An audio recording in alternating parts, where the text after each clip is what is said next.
Tara, samahan nyo ako mag-food venture dito sa Bulacan.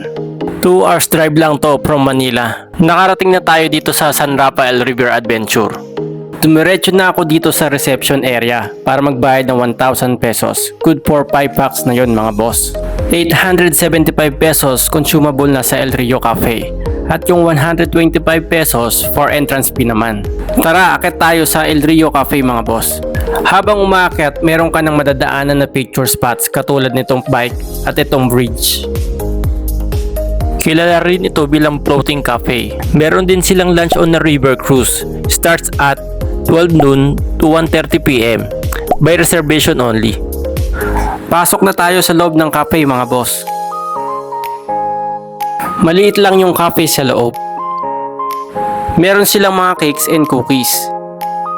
Habang inihintay namin yung in-order namin, nagpicture muna kami at sinama ko si Ellie sa labas para makita yung view.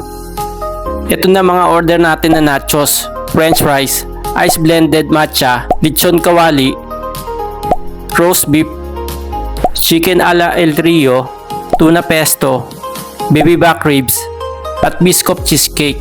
Ito na ang favorite ko, ang tikiman time. Tara, kain tayo mga boss. After ko magbayad ng bills, namasyal na muna kami sa taas dahil meron din silang alfresco dining doon na may amazing view of the river. Kahit hindi kayo naka-check-in dito, pwede kayong kumain sa El Rio Alventura Cafe. Meron din play area at pool para sa mga guests. Nakaka-relax talaga dito mga boss at ang aliwalas at ang ganda din mag-picture. Meron din silang garden area kung saan pwede rin kayo kumain.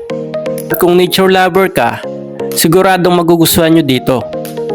Meron din silang billiards table at bar area sa baba. Ito ang menu nila. Ang daming pwedeng pagpilian. Try nyo dito mga boss. Open sila everyday from 7:30 AM to 8:30 PM. Thank you for watching.